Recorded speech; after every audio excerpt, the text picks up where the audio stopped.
Abram vossas Bíblias na carta do apóstolo Paulo aos Romanos. Quero participar com a igreja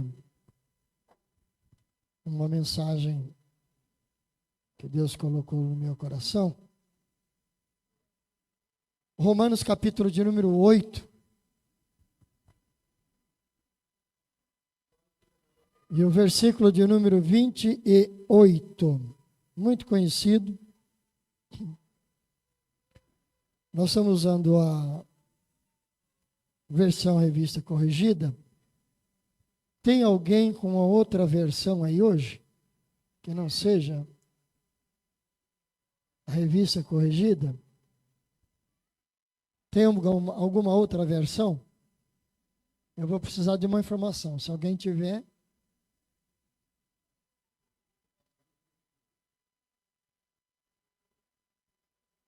Oi? E alguém tem uma outra versão para você me ajudar numa palavra final deste versículo? Eu vou ler e vocês repetem e eu vou ver se alguém tem para a gente identificar uma nova versão. Ontem nós participamos ali na igreja sede do EBOM e foi muito bom. Foi muito bom. O palestrante, ele falou sobre a declaração de fé das Assembleias de Deus, numa primeira palestra, né? E na segunda palestra ele falou sobre traduções da Bíblia, né? Porque nós temos algumas traduções na nossa língua portuguesa que se diferem umas das outras. E ele explicou o porquê disso, né? Então nós temos desde versões eruditas bem arcaicas, né? Eruditas não tão arcaicas, né? E vai por aí afora, que é a corrigida, a atualizada, NVI, Genebra e tantas outras. E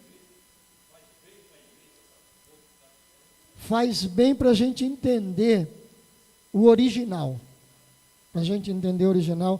E por isso que eu estou perguntando, porque pelo que ele falou do original, eu vou precisar de ver se alguém tem uma diferenciada para a gente pedir para ler e a gente então conjecturar a mensagem em cima disso. Tem atualizada aí, né?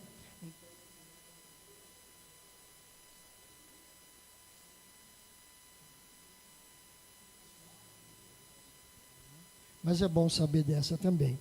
Então vai dizer assim, ó: e sabemos que todas as coisas contribuem juntamente para o bem daqueles que amam a Deus.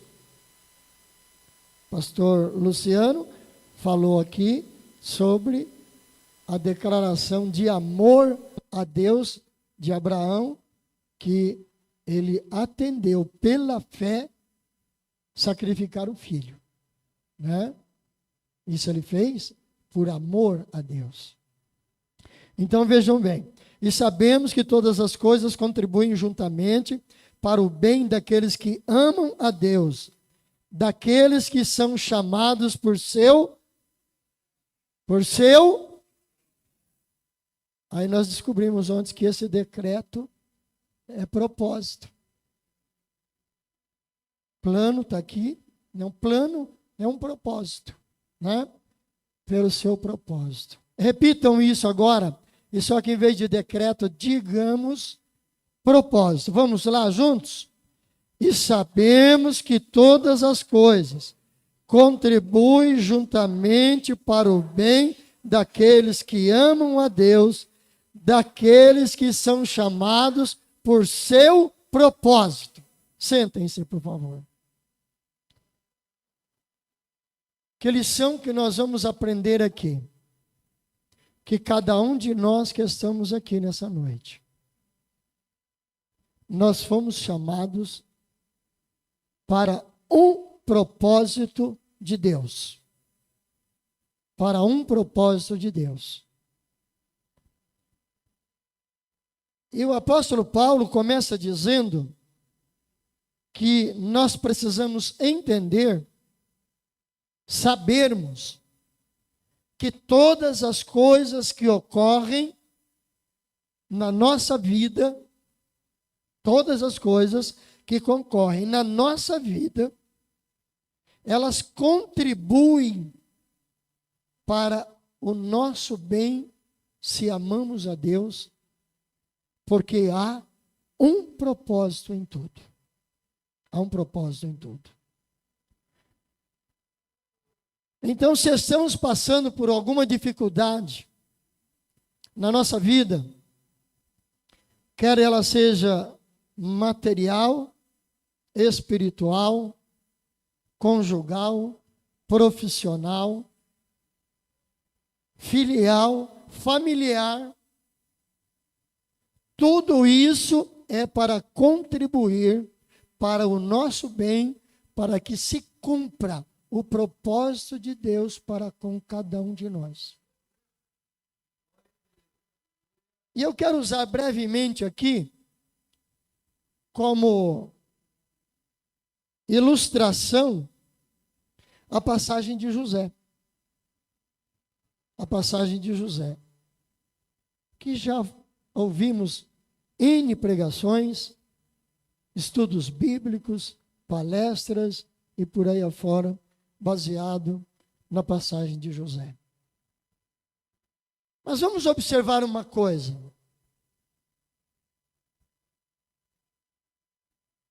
Raquel era estéril, né? Ela então, portanto, não podia ter filhos.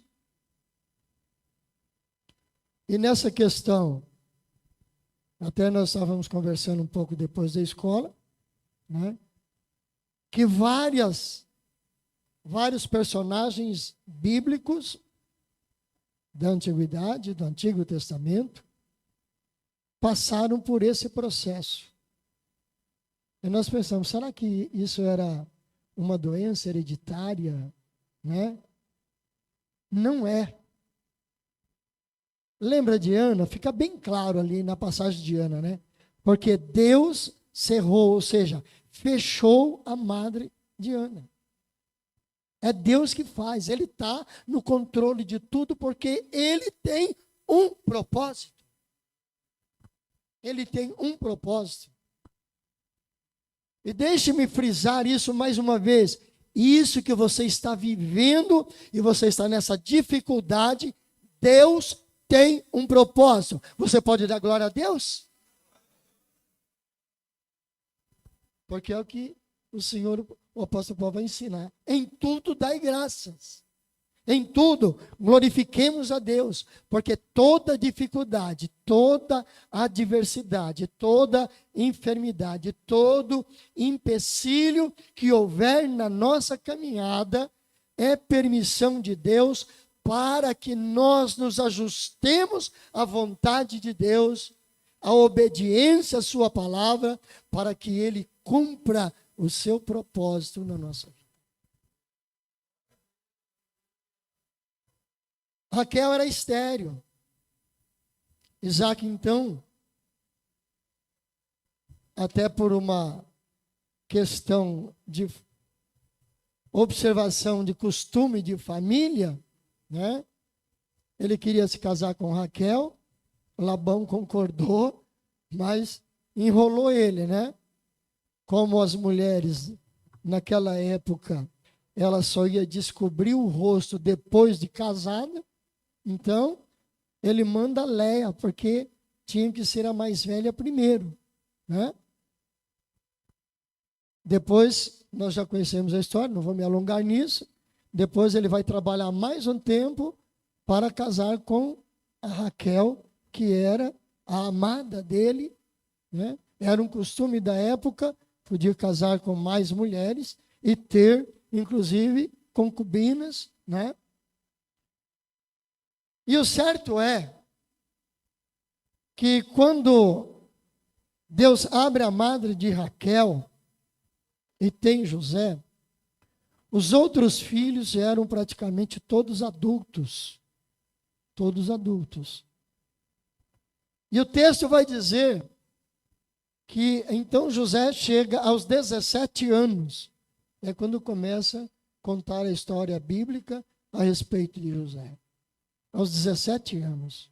Um jovem de 17 anos, que era muito querido pelo pai, porque é o primeiro filho da mulher amada com quem ele queria se unir desde o começo. Ele está com 17 anos.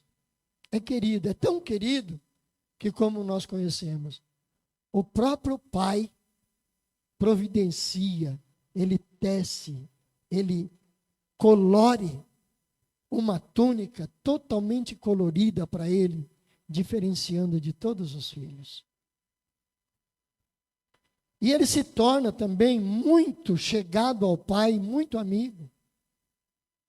A tal ponto que, quando ele via os seus irmãos mais velhos aprontando, fazendo coisas erradas, ele falava para o pai: pai, olha, o senhor não vai acreditar no que o Rubem fez.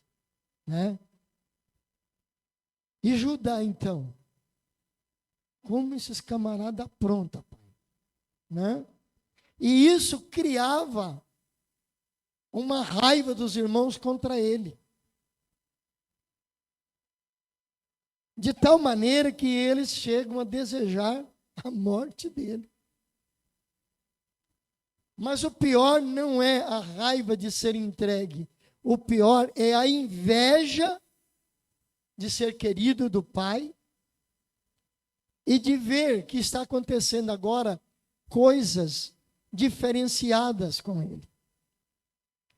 Ao ponto de ele chegar para os irmãos, quando os irmãos estão lá trabalhando e ele chega lá também trabalhando, junto com os irmãos, porque o texto vai dizer que ele era muito junto com os filhos de Zilpa e Bila, que talvez eram mais jovens, né?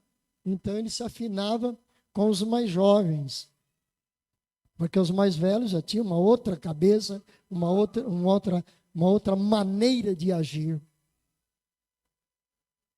E ele tem um sonho. E ele vai contar para os irmãos esse sonho. Ele vai dizer: olha, eu tive um sonho.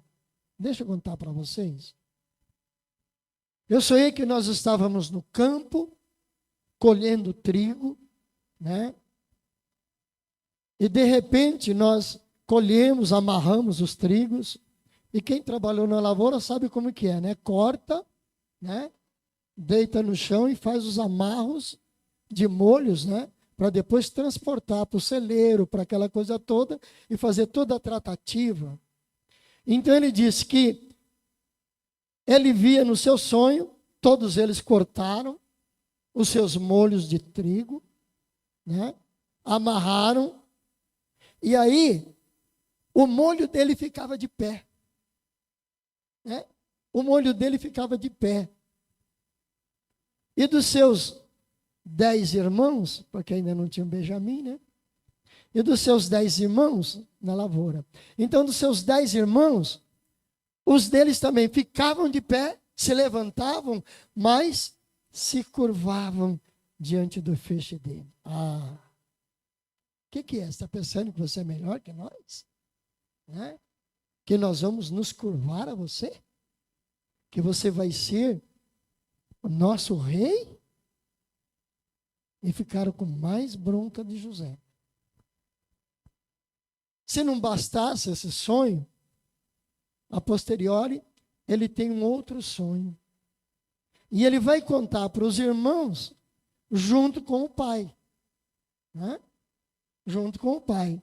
Ele vai dizer: olha, gente, eu tive outro sonho. Conta aí, José. 11 estrelas. A lua e o sol se curvavam para mim.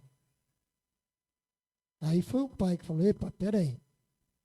Você quer dizer então que eu, a sua mãe e os 11 irmãos, né?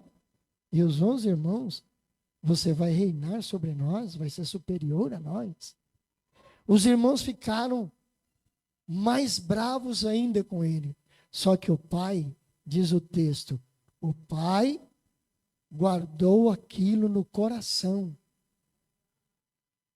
E daqui a gente extrai uma primeira lição, que tem coisas, Deus nos mostra, ou mostra a nossa família, e nós devemos guardar no coração o cumprimento e não criticarmos e nem descrermos. E nem descrermos. A gente precisa ter o cuidado e o zelo de guardar certas profecias no coração. Sem comentar. Sem comentário. Porque muitas vezes alguém faz comentário destrutivo e depois tem que morder a língua, porque se cumpre. O pai falou, vou guardar isso no meu coração. Bom, a história segue, os irmãos vão levar o gado para se alimentar nas pastagens distantes. O pai chama José e diz para ele, filho, olha, eu estou preparando aqui essas coisas, você vai ao encontro dos teus irmãos, né? Leva para eles estão no campo trabalhando, cuidando do gado, então você leva isso para eles se alimentarem, para eles se cuidarem, aquela coisa toda de pai, né? O cuidado de pai. E nós sabemos que quando José vai se aproximando do lugar em que eles estão, deu trabalho para encontrar, porque eles falaram que ia levar o gado para uma pastagem em um determinado lugar, e eles mudaram de lugar, aprontaram de novo, né?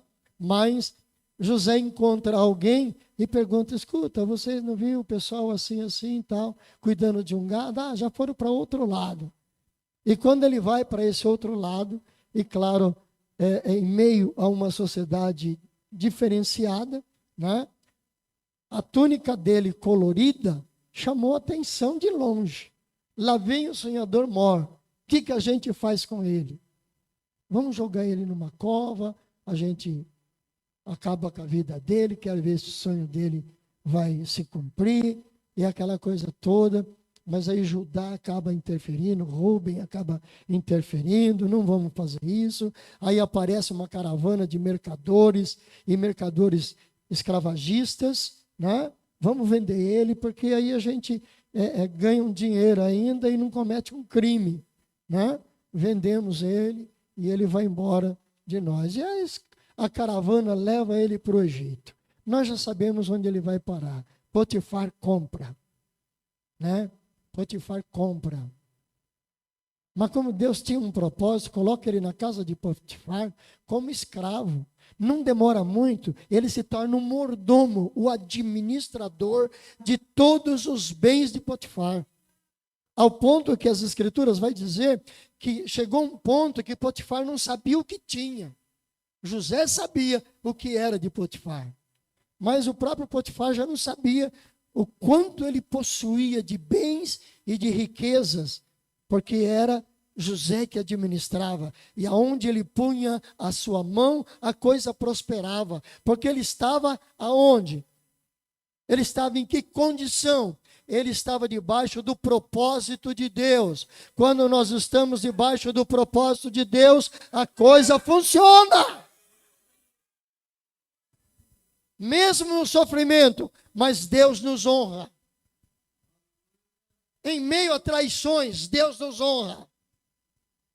Em meio a palavras maledicentes, mas Deus honra quem está debaixo do propósito dele.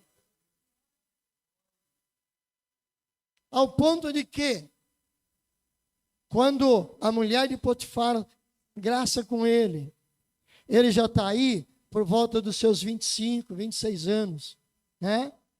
Um jovem de boa aparência, e ela se interessa por ele e quer forçá-lo a cometer, né, um ato ilícito com ela, e ele vai dizer não. Não. Por que não?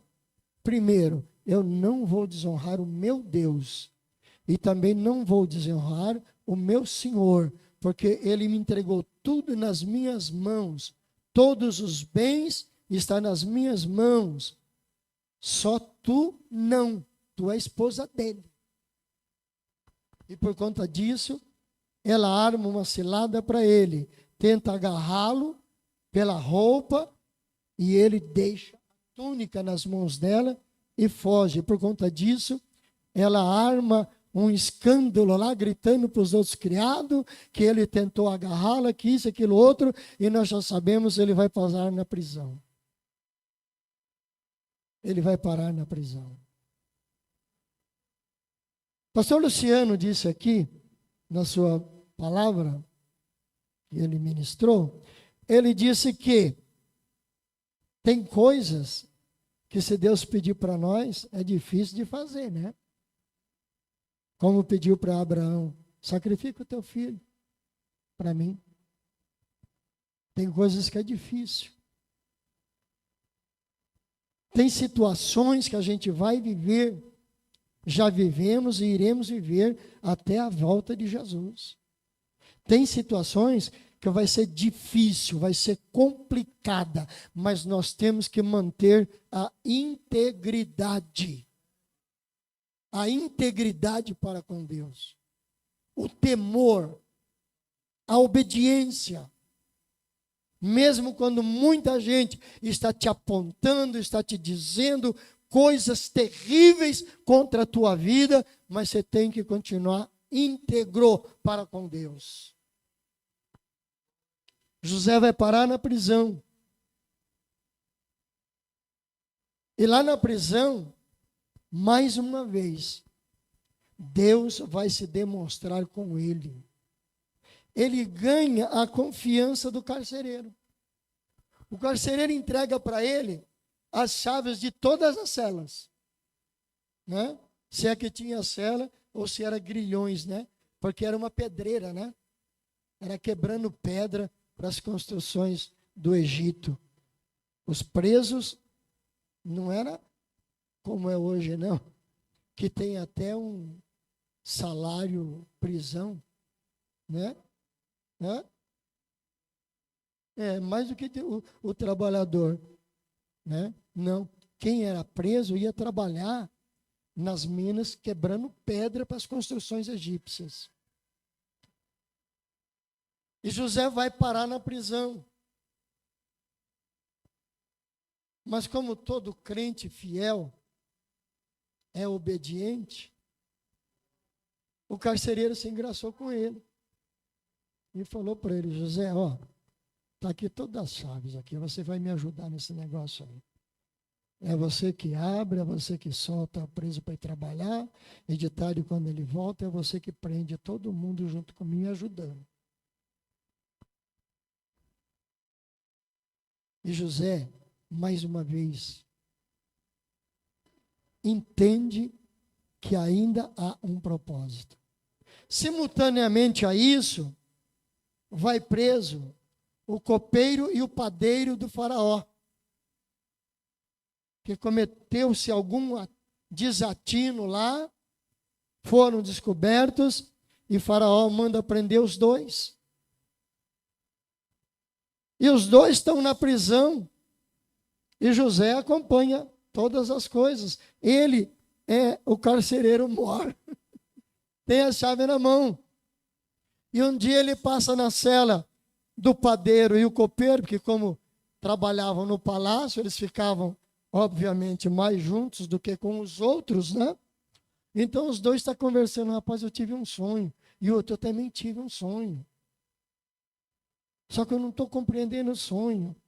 E o copeiro, então, conta o seu sonho para o padeiro conta o sonho dele para o copeiro, e José ouve aquilo e diz, olha, eu tenho a interpretação do sonho de vocês. Só que tem uma coisa.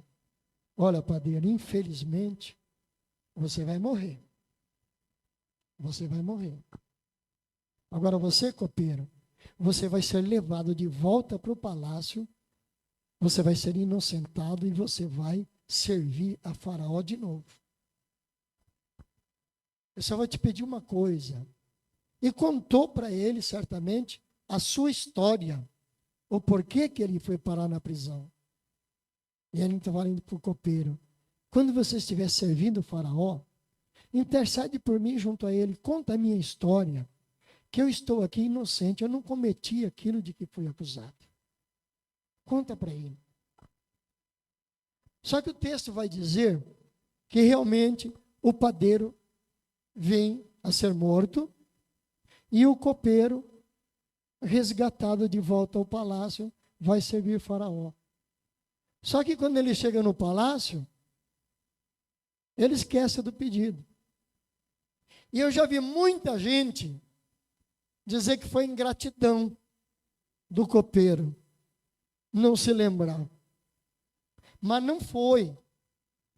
Está dentro do propósito de Deus, porque tem a hora de Deus para todas as coisas. Tem a hora de Deus para todas as coisas na nossa vida. E o copeiro se esqueceu. Mas Deus não se esquece de mim, não se esquece de você, não se esquece de nós. Na hora certa, Ele vem com a providência. E nem que seja Faraó, Ele vai fazer Faraó ter um sonho. Aí Faraó tem um sonho. Vocês conhecem. Só relembrando. Aí Faraó sonha com as 7 vacas magras que engolia as 7 gordas, com as 7 espigas murchas que engolia as 7 espigas boas. E ele chama o seu séquito de adivinhos, de feiticeiro, de tudo quanto é coisa estranha, para ver se interpreta o sonho para ele. E nisso, lá está o copeiro trazendo a taça de vinho para o faraó e vê aquele burburinho. Não estamos conseguindo entender isso. Não conseguimos entender isso.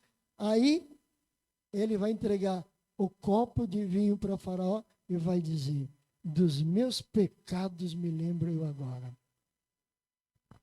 Majestade, eu estou aqui porque o moço que está lá na prisão, inocentemente, ele revelou o meu sonho, ele interpretou o meu sonho e se cumpriu. Então, se cumpriu comigo, vai se cumprir com o senhor. Ele falou: então manda chamar esse moço logo, depressa. E José é levado ao palácio. E aí ele vai interpretar o sonho de Faraó. E ele vai dizer o que vocês já sabem dessa passagem. Faraó, 7 vacas gordas são 7 anos de abundância. 7 espigas cheias representam 7 anos de abundância. E as vacas magras e as espigas murchas serão 7 anos de seca, que não se produzirá nada. Então, o Senhor levanta alguém para administrar os 7 anos de abundância, né? Usar somente o necessário e depositar em celeiros e nos currais o gado que não for necessário para os 7 anos vindouros. E começa entre eles, quem vai administrar isso, quem vai cuidar disso, quem pode cuidar disso. E o próprio faraó vai dizer: existe alguém com o espírito dos deuses como esse moço? E todos tiveram que concordar que não tinha. Então, ele vai ser o governador. É onde aparece pela primeira vez, segundo os historiadores, que nunca mais teve governador nos governos faraônicos. Mas assim que hoje tenha, né? Mas também nunca teve. Nunca teve governador. Deus criou um cargo que não existia entre os homens. Foi criado na mente de Deus, para botar na mente de Faraó, para destacar José, para que se cumprisse o propósito da vida dele. Mas aí vem a parte mais importante. José viaja por todo o Egito, estabelecendo os celeiros, estabelecendo aonde depositar a colheita, toda a colheita, aonde cuidar de todo o gado, né? Aonde cuidar de tudo para armazenar em todo. Ele separou, vamos usar um termo nosso bem conhecido nosso, ele criou regionais no Egito, né? Aonde armazenar o trigo, aonde guardar o gado, aonde cuidar das ovelhas, aonde precisasse de tudo, ele saiu organizando em todo o Egito. Em todo o Egito, ele organiza tudo. Passa-se os 7 anos de abundância e começa agora os anos de miséria. Que não se abateu só sobre o Egito, não. Atingiu também as terras onde estavam Isaque e seus filhos. Quando acabou o suprimento de Isaque e seus filhos, ele chama e diz: eu estou sabendo que no Egito tem comida. No Egito tem comida. Vocês vão descer para lá, para buscar trigo, para buscar carne. Né? Lembra dos molhos de trigo? Agora ele vai se conectar. Agora ele vai se conectar. Nós não temos mais trigo, não dá mais trigo aqui. Vocês vão ter que ir no Egito comprar trigo para nós fazermos pão. Porque a alimentação era pão, carne, peixe, né? Para nós fazermos pão, para o nosso alimento. E eles descem, os 10 então, para o Egito.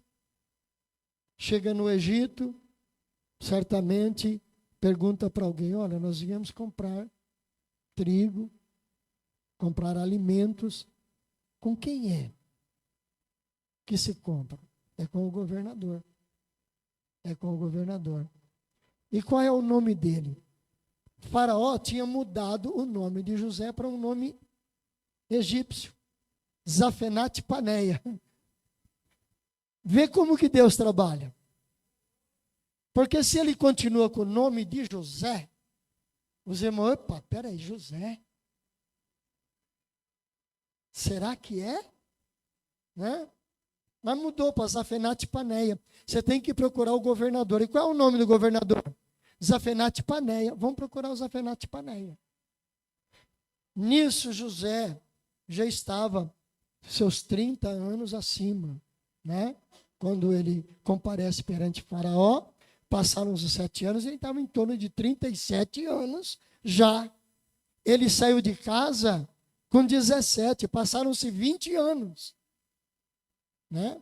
20 anos faz diferença. Faz diferença. Para José não vai fazer, porque ele já conheceu seus irmãos adultos, homens formados. Agora José não. José saiu de lá rapazinho. Tem alguém com 17 anos por aqui? Não tem, né? Senão a gente podia observar em loco, né, a diferença de um rapazinho para um senhor. Eles chegam diante de José e não reconhecem. Não o reconhecem. Mas José reconhece os seus irmãos. José reconhece os irmãos. Ele vende o trigo para eles,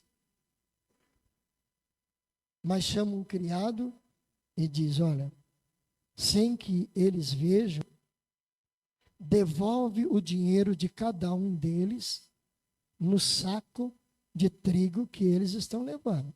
Enfia na boca do saco, amarra, né?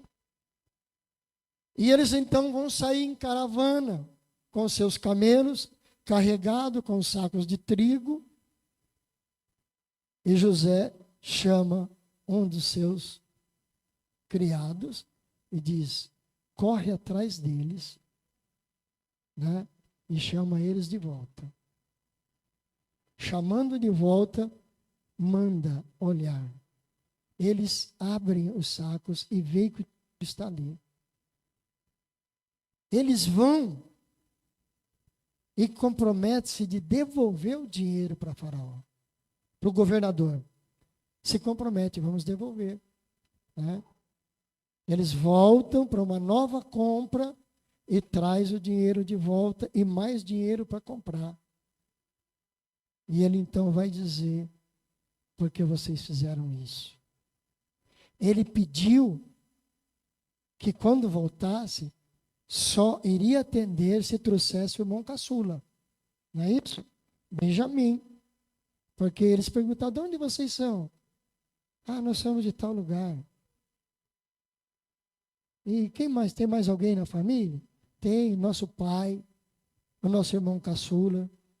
Então ele vai forçar para eles trazer o irmão, que é irmão de José, né? Consanguíneo da mesma mãe. Da mesma mãe. E ele obriga a trazer. E quando trazem, eles devolvem aquele dinheiro que estava nos sacos, repõe, compra mais, e aí José pede que coloque uma das suas taças no saco de trigo que vai com Benjamim. E aí sim, manda revistar, e aí eles dizem: não, nós não pegamos nada. Inclusive nós trouxemos o dinheiro daquela vez de volta. Mas aí, quando José manda colocar na sacola de Benjamim, aí eles dizem: não, nós não pegamos nada, mas se eu encontrar na sacola de qualquer um, que seja seu escravo e nós também. Aí quando descobre que está na Benjamim, Judá se apavora. Porque Judá, ele colocou-se, porque o pai não queria de jeito nenhum que Benjamim descesse ao Egito. Por quê? Porque ele já havia perdido o filho querido mais velho de Raquel. E Benjamim era o outro filho de Raquel que ela faleceu no parto. Então ele não queria que acontecesse nada de ruim com o filho caçula, com o Benjamim. Como disse o pastor Manuel, bem colocando na sua mensagem, era o menor, né? Não era o menor de tamanho, era o menor na idade. Então, o pai não queria de maneira nenhuma, mas Judá disse: pai, deixa levar, senão ele não atende nós. Se ele não atender nós vamos ficar sem trigo. Então, deixa levar, pai. Mas eu me comprometo de trazer de volta. Se eu não trouxer, o senhor faz de mim o que o senhor quiser. E quando descobre a taça de vinho na sacola de Benjamim, então José vai dizer: não, vocês estão dispensados. Eu só quero ele. Só quero que ele fique comigo. Que ele seja meu escravo, vai dizer ele. Aí Judá vai defender com unhas e dentes, levá-lo de volta. Nesse momento, irmãos, quando eu reli esse texto, eu chorei sozinho no quarto. Porque José, quando viu aquilo, o apego ao seu irmãozinho, ele não aguentou, ele pediu licença e saiu, entrou na sua câmara e chorou. Chorou. Ele enxuga as lágrimas, se limpa, volta para os irmãos e aí ele se declara: eu sou José. Eu sou José. E eles então caem de joelhos. Caem de joelhos. Lembra do feixe? De pé. E os outros ajoelhados à sua volta. eram os seus irmãos. Propósito de Deus, como louvou as crianças hoje aqui. Os planos de Deus, os propósitos de Deus não serão frustrados. Não serão frustrados. Teria muita coisa para a gente meditar aqui. O horário não permite mais. Eu só quero trazer essa mensagem, fazendo essa aplicação na minha vida, na tua vida, na nossa vida. Os propósitos de Deus na nossa vida, eles não falharão. Eles não serão frustrados. Jamais. O propósito de Deus não será frustrado, mas tem uma coisa que depende de mim e de você, que o pastor Luciano falou aqui hoje, é sermos fiéis a Deus, é amarmos a Deus acima de qualquer coisa. Acima de qualquer coisa.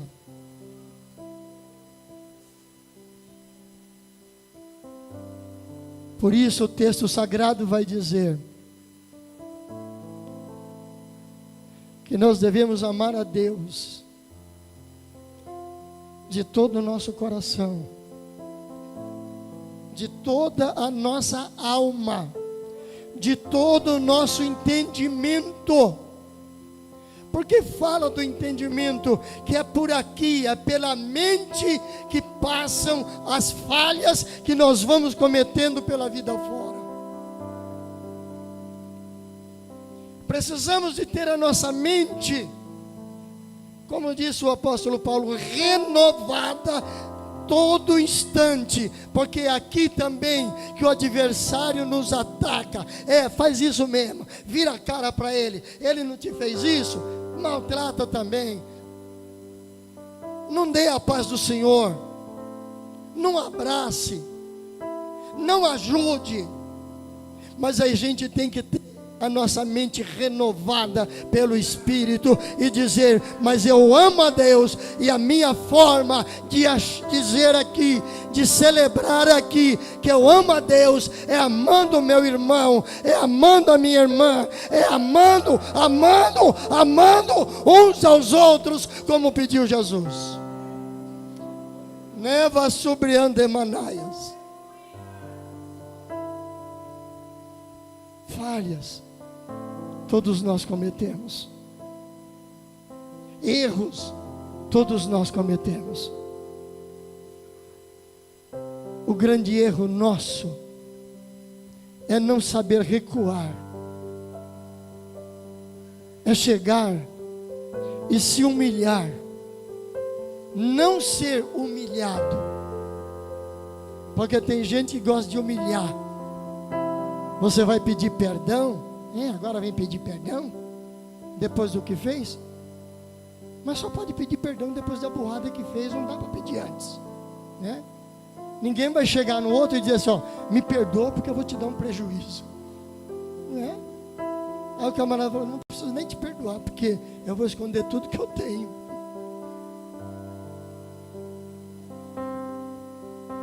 Quando você menospreza um irmão,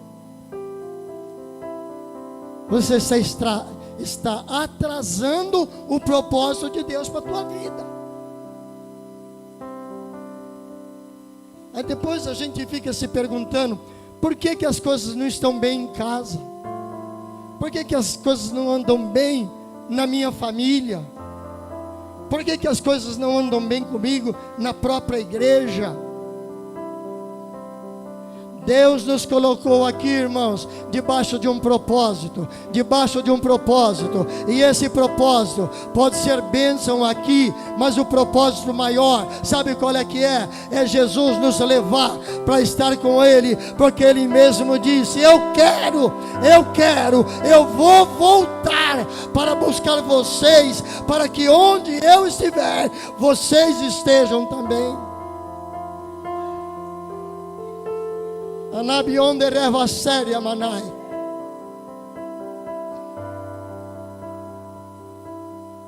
Eu guardei no meu coração a palavra do pregador de quinta-feira, pastor Wesley aqui. E eu fui para casa orando e pedindo: Senhor, não deixe que eu seja terra seca.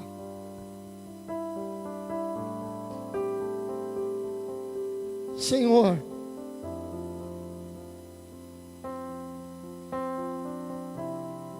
me ajuda, Senhor. Me ajuda. E eu digo isso aqui hoje em lágrimas, porque eu tenho me dedicado. Eu tenho me dedicado a essa igreja.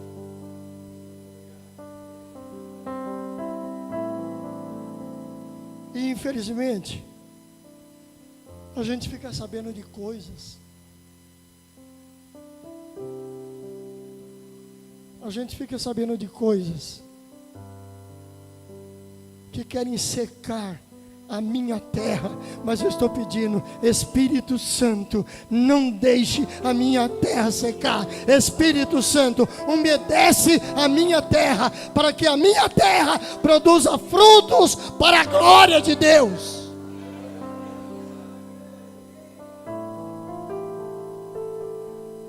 Eu quero encerrar fazendo uma oração junto com vocês, para que nós juntos aqui peçamos essa noite: Senhor, joga a água do Espírito no meu coração, para que eu produza frutos, e frutos dignos daquele que diz: sou crente em Cristo Jesus. Coloque-se de pé.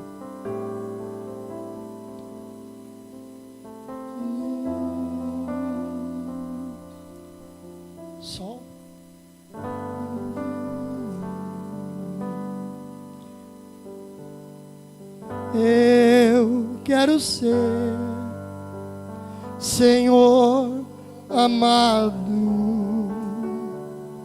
como um vaso nas mãos do oleiro. Toma minha vida e faça de novo. Eu quero ser, eu quero ser, Senhor, um vaso novo. Continua aí, filha. Sabe como que o oleiro refazia o vaso? O vaso escapa de suas mãos, mas ainda está em construção, né? Ainda está em construção. O que representa isso? Nós ainda estamos em construção para ir morar lá. E de repente ele escapa da sua roda moinha ali, se esborracha no chão. Ele vai e recolhe aquele barro e umedece-o novamente, amolece ele novamente, coloca em cima daquela rodinha que ele vai pedalando lá, um sistema que vai rodando para ele ir formatando aquele vaso.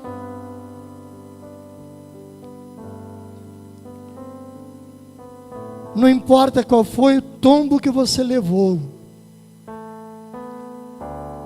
na sua caminhada de fé, não importa.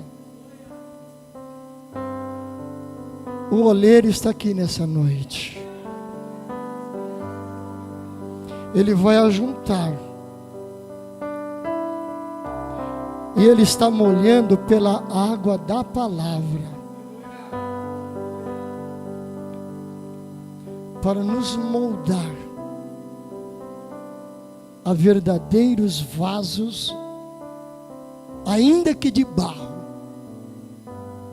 para Ele conservar algo de precioso dentro desse vaso de barro, que é o seu Espírito Santo.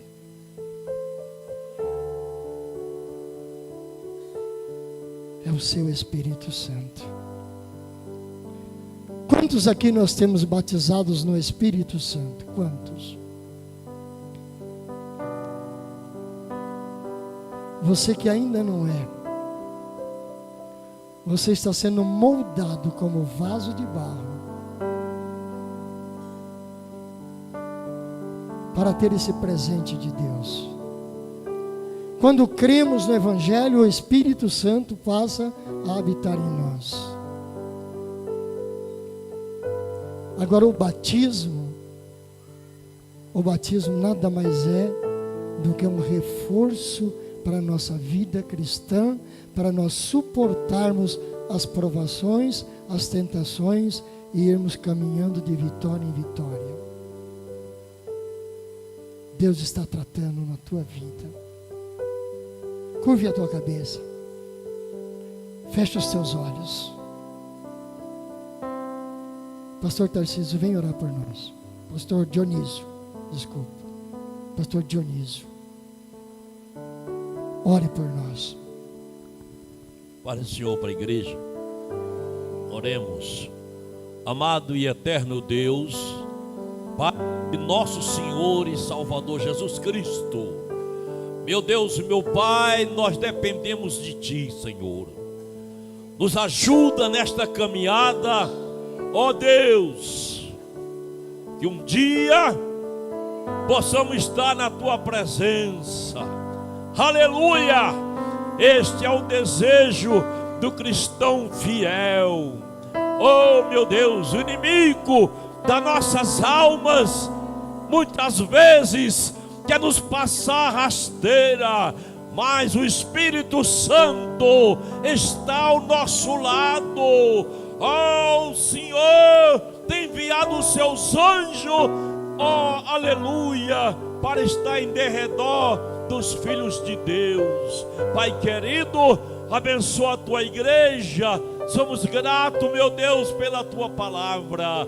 Nos ajuda a caminhar na tua verdade. Oh meu Deus, te agradecemos e te pedimos estas bênçãos em nome de Jesus. Amém. Eu quero ser, Senhor amado, como um vaso nas mãos do oleiro. Toma minha vida e faça de novo. Eu quero ser,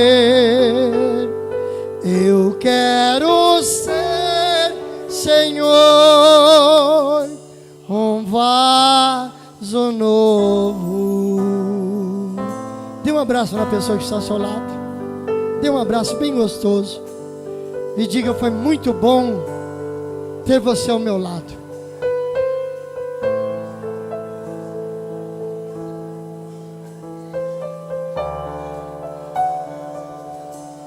Faça isso com um ou dois ou três.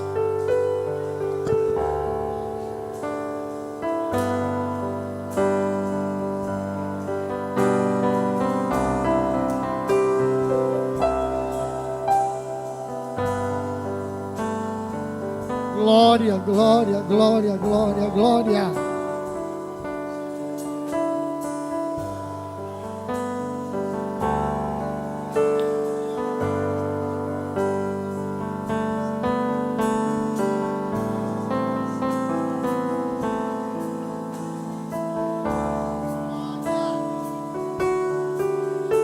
Glória a Deus, glória a Deus.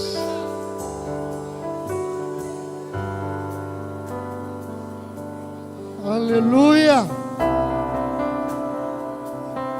Glória, glória, glória seja ao nome de Jesus. Ao nome de Jesus. Gente,